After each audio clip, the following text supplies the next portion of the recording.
Good day. The presenter of Group 3 Bubble Elders are the welding imperfection. The presenter are me, Criselda J. Delmo, Erlino Arga, Marjorie Nyoso, and the moderator is Angela Hingan.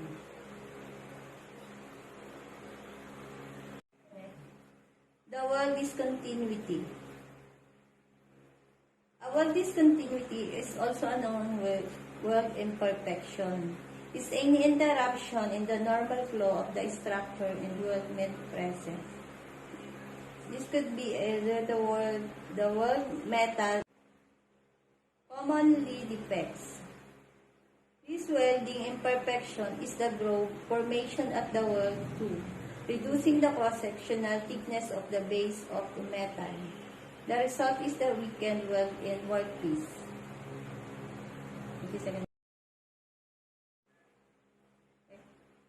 Gas pour. However, the welded parts often becomes prone to several imperfections, cavities, due to improper maintenance or a worn-out weld. Technically, cavities forms of the weld refers to the entrapment of wormhole.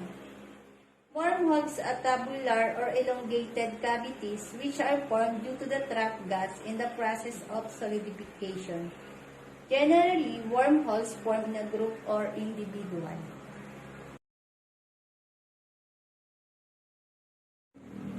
Surface porosity. Surface porosity is simply a gas pore which breaks the surface of the weld in the long run. The uniform porosity looks similar to the origin of surface porosity. Arc welding.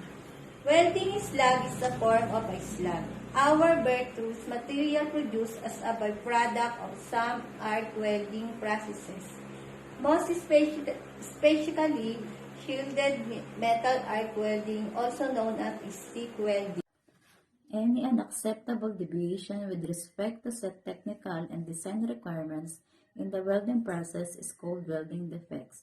Welding is a fabrication process that joins materials, usually metals or thermoplastics, by using the high heat to melt the parts together, allowing the welding cracks are fracture-type linear imperfection having a sharp tip with a higher length and very small width. It happens in weld deposit, heat-affected zone, and base materials. They occur once the localized stresses exceeded the ultimate tensile strength of the base metal. Crack is a material separation that does not encompass of the entire cross-section of a welding joint. In type of weld crack, it appears at the solidification stage of the welding. And the main reason of hot cracks are lack of ductility and at the elevated temperature. Cold cracks do not appear at the solidification stage, but rather they are found after solidification stage is completed after the welding. This is also known as hydrogen cracking or delayed cracking. It is found in the heat-affected zone. Delayed cracking propagates through the grain. When performing fusion welding processes, such as stick welding or MIG or TIG, and if the end of the weld is not properly terminated, it can result crater crack. These appear at the end of the crater in welding, and it occurs during solidification stage. Toe cracks are usually cold crack as shown in the below picture that appears at the weld toes. They initiate and propagate from the weld toe where shrinkage stresses are concentrated. The cracks initiate due to lack of base metal ductility. Toe cracks are usually cold cracks. They initiate and propagate from the weld toe where shrinkage stresses are concentrated. These types of cracks are start from the base metal area approximately. The cracks occurs due to the effect of the welding thermal stresses working on the husk. Underbed and heat-affected zone cracks are generally used interchangeable. Underbed and heat-affected zone cracks are generally called cracks that form in the heat-affected zones of the base metal. Typical underbed cracks are illustrated in the figure. Underbed cracks Porosity is a common defect in welds, which is due to the trap of gas bubbles in the welded zone.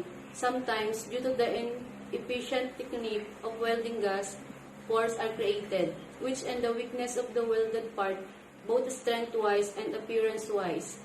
When the welded metal is molten, undercutting is a crater or groove that is formed near the toe of the weld. In this case, the weld metal fails to fill in the groove area, resulting in a weak weld that is liable to cracking along the toes. Causes of undercutting: wrong filler metal, excessive heat, fast weld speed, as well as the name implies, burn-through occurs when the weld metal penetrates through the base metal, burning through it. This kind of welding flow is most common with soft or thin metals, especially those that are 1/4 or less. Also, too much weld penetration can often lack penetration. When burn-through occurs, the easiest way to rectify the problem is to lower the voltage and the wire feed speed. Also, increasing the travel phase can help remedy the problem, especially when welding on aluminum material, increasing the wire extension and using a weaving technique. Slag is the waste material that is usually formed while welding. Bits of the solid waste material may accidentally be incorporated into the weld and causes contamination. Causes of slag inclusions. Some of the common causes of slag inclusion include failure to